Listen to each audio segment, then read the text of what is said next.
السلام علیکم دوستو، بسم اللہ الرحمن الرحیم۔ امید کرتا ہوں آپ سب خیریت سے ہوں گے۔ آج کی ویڈیو میں ہم ایسا واقعہ سننے والے ہیں جسے سن کر آپ کا ایمان تازہ ہو جائے گا۔ ایک دفعہ ایک شخص نے حج کا ارادہ کیا، جس کے لیے اس نے دن رات محنت مزدوری کر کے حج کے لیے اس شخص نے رقم جمع کی۔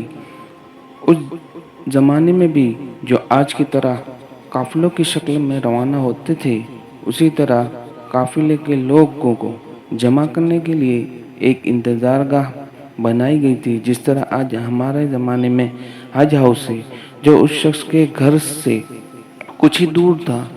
روانہ ہوتے وقت وہ شخص گھر والوں سے اجازت لے کر روانہ ہونے لگا۔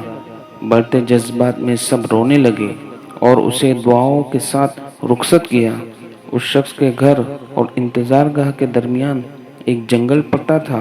وہ شخص تیزی سے قدم بڑھاتا ہوا جا رہا تھا کہ اچانک جنگل میں موجود ایک گھر، جس میں عورت اور بچوں کے رونے کی آواز نے اسے چونکا دیا۔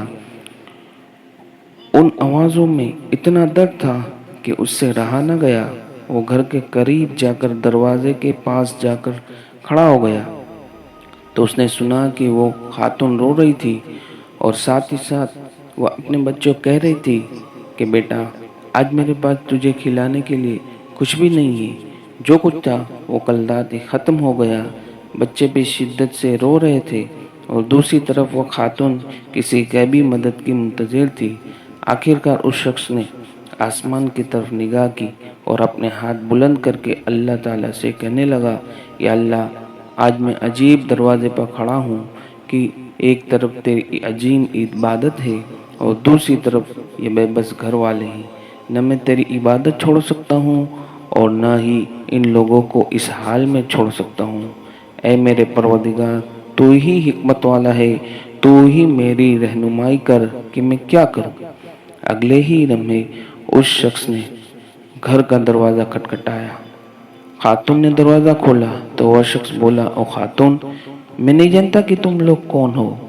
میں بس ادھر سے گزر رہا تھا تو تمہارے رونے کی آواز نے مجھے رکنے پر مجبور کر دیا۔ میں نے تمہاری ساری باتیں سن لی ہیں۔ یہ لو، میرے پاس کچھ پیسے ہیں اور کھانے کی چیزیں ہیں، ان سے اپنے اور اپنے بچوں کے کھانے پینے کا انتظام کر لو۔ وہ خاتون اپنے جذبات پر قابو نہ پا سکی اور روتے ہوئے بولی، او اجنبی، پچھلے دنوں میرے شوہر کا انتقال ہو گیا تھا، تبھی سے ہم پر مصیبتوں کے پہاڑ ٹوٹ پڑے ہیں۔ آپ کی بہت بہت مہربانی جو آپ نے ہم غریبوں پر اتنا رحم کیا۔ اللہ آپ کی دلی مراد پوری کرے۔ حد سے زیادہ اس شخص کی دلی مراد اور کیا ہو سکتی ہے؟ لیکن حج کے لیے جو سرمایہ جمع کیا تھا وہ تو اس شخص نے اللہ کی راہ میں خرچ کر دیا تھا۔ وہ شخص نہ گھر واپس جا سکتا تھا کہ گھر والے کیا سوچیں گے کہ حج کیے بغیر واپس آ گیا۔ وہ شخص جنگل میں چھپ کر بیٹھ گیا اور حج کے دنوں کے گزرنے کا انتظار کرنے لگا۔ کچھ دنوں کے بعد جب حج کے دن گزر گئے اور قافلے کے لوگ جنگل کے راستے اپنے اپنے گھروں کو جانے لگے تو وہ شخص بھی چپکے سے اس قافلے میں شامل ہو گیا۔ تبھی ایک شخص سے اسے مخاطب ہو کر بولا، جناب، حج مبارک ہو، میں نے آپ کو فلاں جگہ آب زمزم پیتے ہوئے دیکھا تھا۔ کچھ دیر کے بعد ایک اور شخص بھی بولا، میں نے آپ کو تو طواف کرتے ہوئے دیکھا تھا۔ اور ایک اور شخص بولا، میں نے آپ کو شیطان کو کنکریاں مارتے ہوئے دیکھا تھا۔ غرض یہ کہ ہر ایک حاجی اس کو موجودگی کی دلیل دینے لگا۔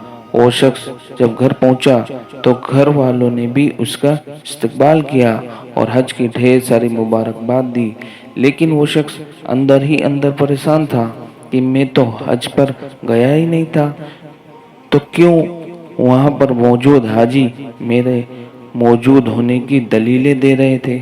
ماجرا سمجھ میں نہیں آیا۔ اسی سوچ میں اس شخص کو نیند آ گئی اور وہ سو گیا۔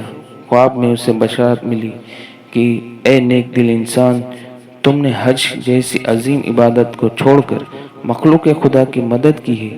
اس کے بدلے میں اللہ تعالیٰ نے تمہاری شکل میں ایک فرشتے کو تمہاری جگہ حج کے لیے بھیجا تھا، اور یہی نہیں بلکہ فرشتے کے حج کا سارا ثواب تمہیں ہی ملے گا، اور اسی لیے ہر حاجی تمہارے موجودگی کی دلیلیں دے رہا تھا۔ ناظرین، اللہ تعالیٰ ہمیں بھی حج کے لیے قبول فرمائے۔ آپ کو یہ واقعہ کیسا لگا کمنٹ باکس میں ضرور بتائیں، اور ناظرین کمنٹ میں آمین ضرور لکھنا۔ پتہ نہیں اللہ تعالیٰ کس کی آمین کو قبول فرما لے۔ آپ کو یہ ویڈیو کیسی لگی؟ ویڈیو اچھی لگی ہو تو ویڈیو کو لائک کریں، چینل کو سبسکرائب کریں۔ جزاک اللہ، اللہ حافظ۔